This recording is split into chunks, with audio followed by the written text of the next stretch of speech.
Magandang araw po, Ma'am Rain. Hindi ko alam kung kailan eksaktong nagsimula. Pero bata pa lang ako. May pakiramdam na akong hindi ako nag-iisa. Hindi siya yung nakakatakot na parang may sumusunod. Mas parang may laging nakamasid. Yung tipong kahit maglakad ako ng mag-isa pa uwi ng gabi, hindi ako kinakabahan.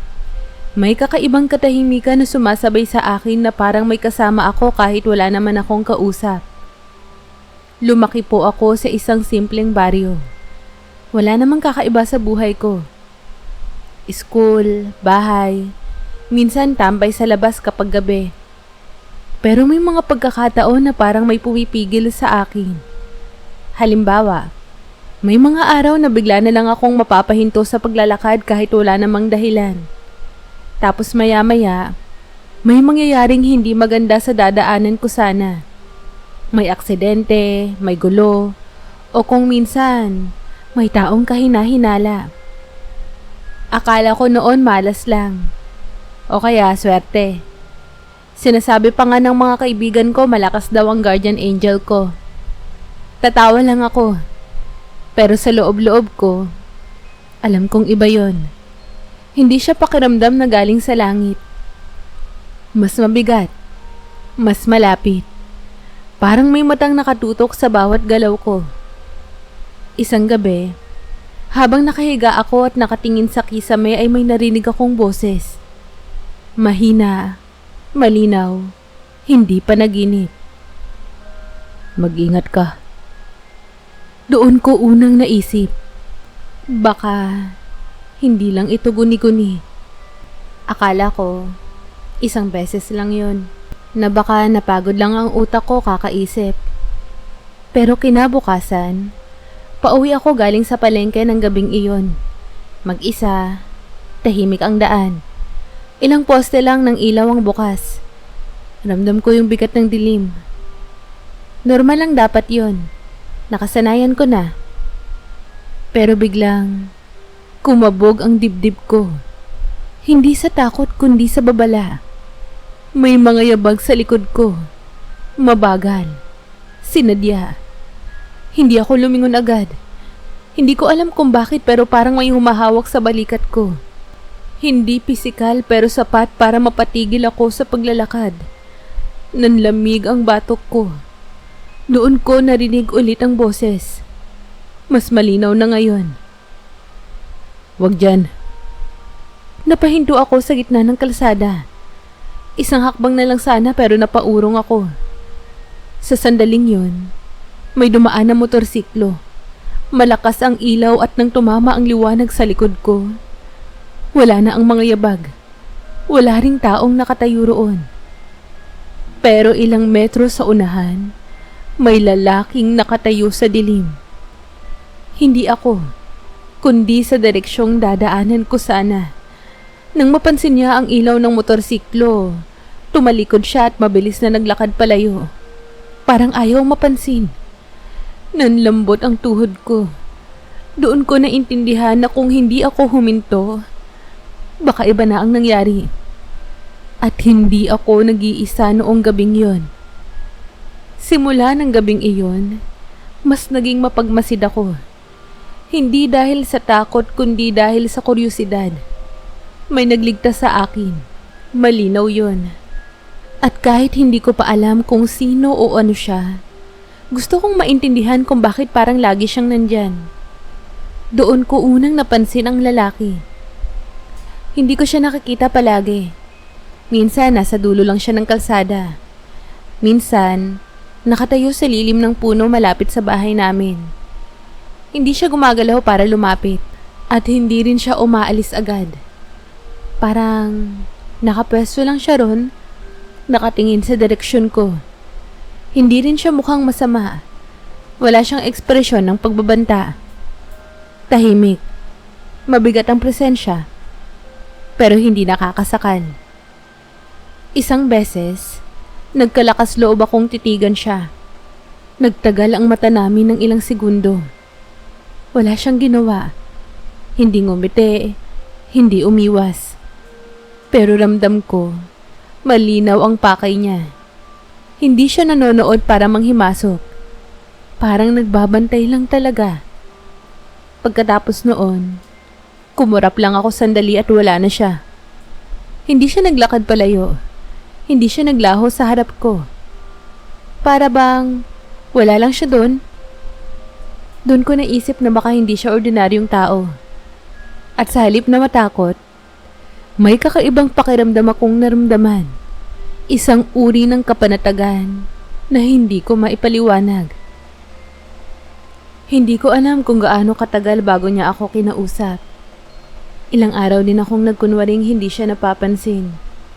Kahit ramdam ko naman kapag nandoon siya. Hanggang isang hapon, pauwi ako galing trabaho. Maliwanag pa ang langit pero tahimik ang paligid. Paglingon ko, nandoon siya. Mas malapit kesa dati. Mag-ingat ka palagi. Napahinto ako. Hindi dahil sa takot kundi sa gulat. Iyon ang unang beses na narinig ko ang boses niya ng harapan. Mababa, malinaw, walang emosyon, pero hindi malamig. Hindi ko alam kung anong sasabihin ko. Maraming tanong ang sabay-sabay pumasok sa isip ko pero walang lumabas sa bibig ko. Hindi niya tinanong ang pangalan ko. Hindi rin siya nagpakilala.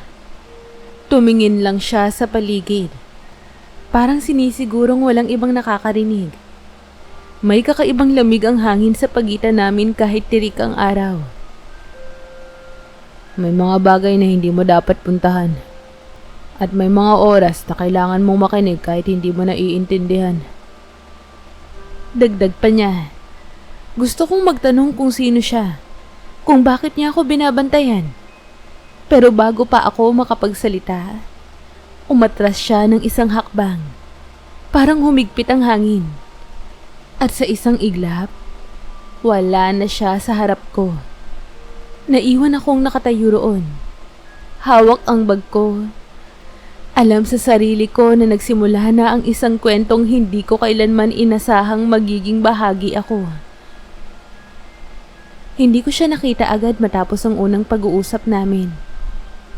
Ilang araw din akong nabalisa. Pilit binabalikan ang mga salitang binitiwan niya. Hindi ako mapakali.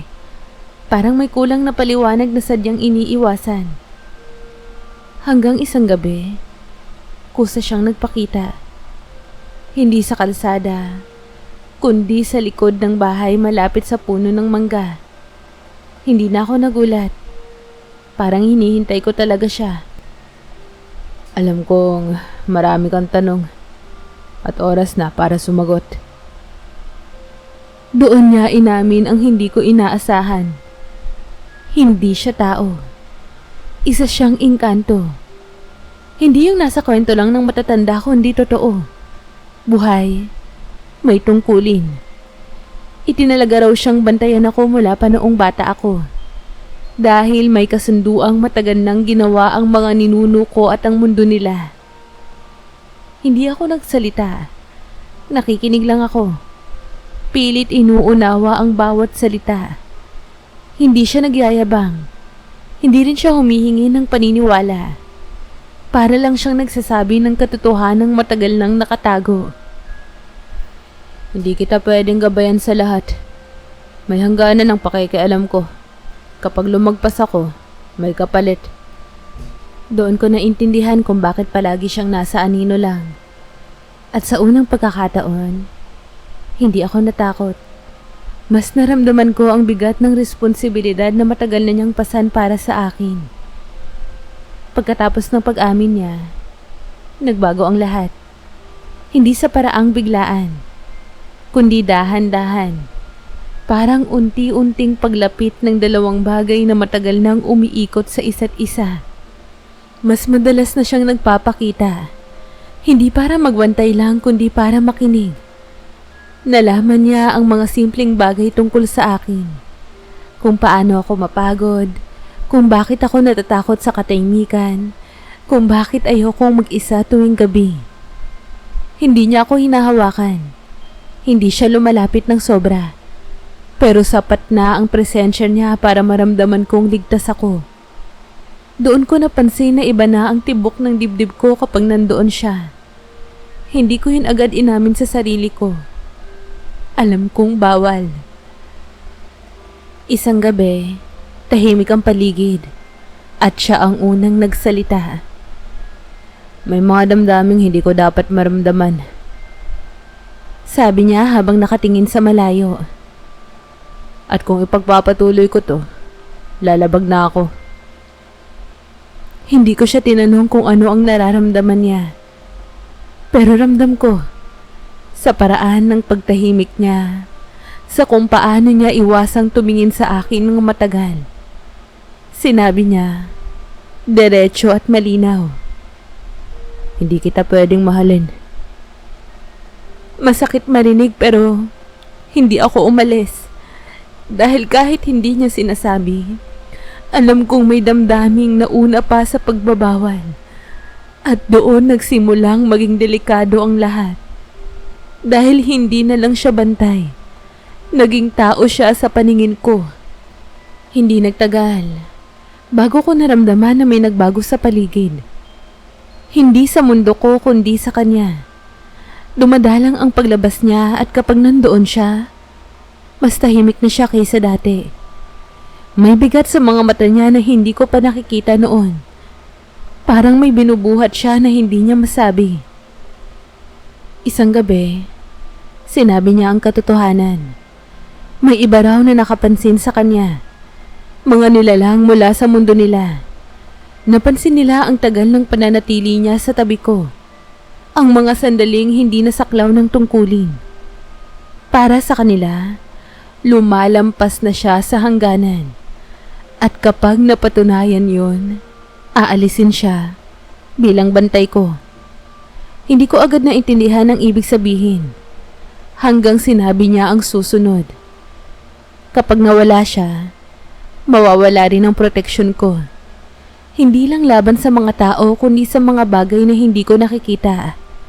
Mga panganib na matagal na niyang hinaharangan ng hindi ko alam. Kinagabihan, nanaginip ako. Hindi siya panaginip na malabo. Malinaw ang lahat. Isang lugar na hindi akin, puno ng liwanag at anino, at mga matang nakamasid. Doon ko naramdaman ng banta. Pagkagising ko, nanginginig ako. Alam kong totoo ang sinabi niya. Sa unang pagkakataon, natakot ako hindi para sa sarili ko kundi para sa kanya. Dahil kung aalisin siya, hindi lang bantay ang mawawala. Isang bahagi ng buhay ko ang mawawala rin. Dumating ang gabing hindi ko inaasahan. Hindi panaginip, hindi babala, kundi totoong panganib. Pauwi ako nang biglang mawala ang ilaw sa buong kalsada. Walang signal ang phone ko. Ang hangin ay biglang bumigat. Parang may mali. Doon ko naramdaman ang takot na matagal na niyang iniiwas sa akin. May mga aninong gumalaw sa gilid ng paningin ko. Hindi tao. Hindi rin malinaw. Gusto kong tumakbo pero hindi gumagalaw ang mga paa ko. Sa sandaling iyon, lumitaw siya. Hindi mula sa anino kundi direkta sa harapan ko. Iba ang itsura niya. Mas malinaw, mas totoo, at galit ang mga mata niya. Nilabag niya ang batas nila. Hindi siya nagbabala. Hindi siya nagtago. Hinawakan niya ako sa unang pagkakataon. At sa paghawak na iyon, parang may bumitaw sa kanya. Isang lakas ang nawala. Ramdam ko yun. Nailigtas niya ako. Umatras ang mga anino na parang nasunog ng liwanag na galing sa kanya. Pero nang humarap siya sa akin muli, alam kong may kapalit. Hindi na ako buo. At hindi na ako ganap. Hindi na ako ganap na engkanto. Sabi niya nang hinihingal. Sa gabing iyon, pinili niyang iligtas ako kapalit ng sarili niya. At doon nagbago ang lahat. Pagkatapos ng gabing iyon, hindi na siya tulad ng dati. Mas madalas na siyang nandoon. Pero mas tahimik pa kaysa sa dati. May mga sandaling parang nahihirapan siyang huminga. Parang bawat galaw ay may bigat. Sinabi niyang kalahati na lang ang lakas niya. At ang natitira, unti-unti ring nauubos habang nananatili siya sa mundo ko. Hindi kami nagtago sa ibang lugar. Namuhay lang kami sa pagitan ng normal at lihim. Sa araw, para siyang ordinaryong lalaki. Hindi napapansin, hindi tinatanong. Sa gabi, doon lang namin naaalala kung ano siya dati. Tinuruan ko siyang kumain ng mga pagkaing hindi niya kilala. Tumawa sa mga bagay na simple lang para sa akin. Natuto siyang mapagod. Natuto siyang matakot. Hindi niya sinabing nagsisisi siya. Pero ramdam ko ang takot sa likod ng mga mata niya. Takot na baka isang araw, bigla na lang siyang mawala. Ako naman, natutong mahalin ng oras. Kahit maiksi. Hindi na ako humiling ng proteksyon. Siya na lang ang hiniling kong manatili.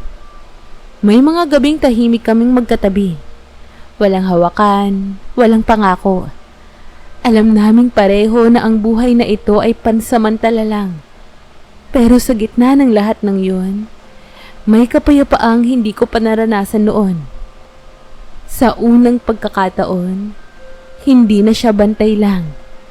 Isa na siyang bahagi ng mundong pinili niyang pasukin kahit na alam niya na may hangganan ang lahat. Dumating ang araw na hindi na niya kayang ipagpaliban pa. Hindi ito dumating bilang sigaw o pagbabanta, kundi bilang katahimikan na mas mabigat kaysa dati. Umupo siya sa tabi ko, at unang beses kong nakita ang pag-aalinlangan sa mukha niya. Hindi bilang engkanto, kundi bilang isang nilalang na natutong magmahal. May desisyon ng mundo nila. Hindi na raw nila hahabulin ang nagawa niyang paglabag. Pero kailangan niyang pumili. Kung babalik siya, ibabalik ang kapangyarihan niya. Mabubuhay siya ng walang hangganan tulad ng dati. Mawawala ang sakit, ang takot, ang kahinaan. Pero ako, mananatili sa alaala lang. Isang tungkuling natapos. Pero kung mananatili siya rito, magiging ganap na mortal. Mawawala ang natitirang bahagi ng pagiging engkanto niya. Tatanda, masasaktan, mamamatay. Walang proteksyong babalik. Hindi ko siya sinagot agad. Ayokong ako ang maging dahilan ng pagpili niya. Sinabi ko lang na anuman ang piliin niya, tatanggapin ko. Hindi niya ako tinignan agad. Tahimik lang siyang ngumiti. Isang ngiting puno ng pagod at ng linaw. Matagal na akong nabuhay. Pero ngayon lang ako pumili. At doon ko naintindihan. Bago pa man niya sabihin, natapos na ang pagiging bantay. May papalit na. Isang lalaking piniling mahalin kahit may hangganan ng buhay. Lumipas ang mga taon na parang normal lang ang lahat. Wala nang anino sa gilid ng paningin ko. Wala nang mga bulong sa gabi. Kung may makakakita sa amin, iisipin nila na isa lang kaming ordinaryong magkasama. Walang kakaiba, walang hiwaga, at ganoon ang gusto niya. Tahimik, totoo. May mga pagkakataon na tinatanong ko ang sarili ko kung panaginip lang ba ang lahat. Kung may engkanto ba talagang nagbantay sa akin? O kung nagkataon lang ang lahat ng nangyari? Pero tuwing gabi, kapag tahimik ang paligid at biglang umiihip ang hangin ng kakaiba, alam kong hindi yun guni-guni. Hindi na siya nagsasalita tungkol sa mundo nila. Hindi rin ako nagtatanong. Ang mahalaga, pinili niya ang buhay na may hangganan. At pinili kong pahalagahan ang bawat araw. Natuto siyang tumawa ng malakas, matakot sa simpleng bagay, at magmahal ng walang proteksyon. Minsan, habang nakahiga ako at nakatingin sa dilim, pakiramdam ko pa rin ang presensyang dati niyang dala. Hindi bilang bantay, kundi bilang alaala ng isang pag-ibig na piniling manatili. Kung ikikwento ko to sa iba, baka sabihin nilang alamat lang. Pero para sa akin, hindi lahat ng engkanto ay nasa kwento ng matatanda. May ilan na nagmahal, tumigil sa pagbabantay, at piniling manatili kahit alam nila na may wakas ang lahat.